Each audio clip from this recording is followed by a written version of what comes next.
প্রতিযোগিতায় অ্যান্ড্রয়েড নির্মাতাদের থেকে পিছিয়ে গেল অ্যাপল। আবারও স্মার্টফোন বিক্রিতে অ্যাপলকে হটিয়ে শীর্ষস্থান দখল করেছে স্যামসাং। নিজের করে নিয়েছে বিশ্বের শীর্ষ স্মার্টফোন নির্মাতার খেতাব।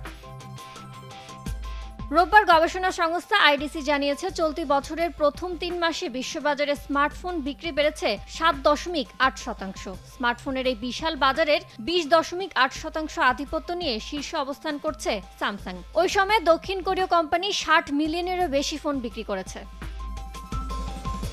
বিপরীতে চলতি বছরের প্রথম 3 মাসে অ্যাপলের স্মার্টফোন বিক্রি কমেছে প্রায় 10%। বাজারের 17.3% দখল রয়েছে অ্যাপলের হাতে। শীর্ষ স্মার্টফোন নির্মাতার তকমা খুইয়ে কোম্পানিটির অবস্থান এখন দ্বিতীয়। ওই সময় অ্যাপল 50.1 মিলিয়ন আইফোন বিক্রি করেছে, যা গত বছরের একই সময় ছিল 55.4 মিলিয়ন। এর আগে গত বছরের শেষ ত্রৈমাসিকে দীর্ঘ 12 বছর ধরে বিশ্বের শীর্ষ স্মার্টফোন বিক্রেতা স্যামসাংকে হটিয়ে শীর্ষস্থান দখল করে আইফোন নির্মাতা। যদিও 2023 এর শেষ 3 মাসে চীনে অ্যাপলের স্মার্টফোন বিক্রি 2.1% কমে যায়। 1-2-3 ঢাকায় জমি জিতে নিন 100% ক্যাশব্যাক সহ 20 কোটি টাকার পুরস্কার।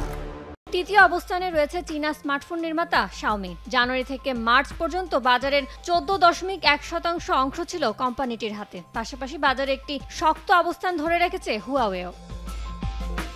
ইয়ানুর শিফাত, সময় সংবাদ।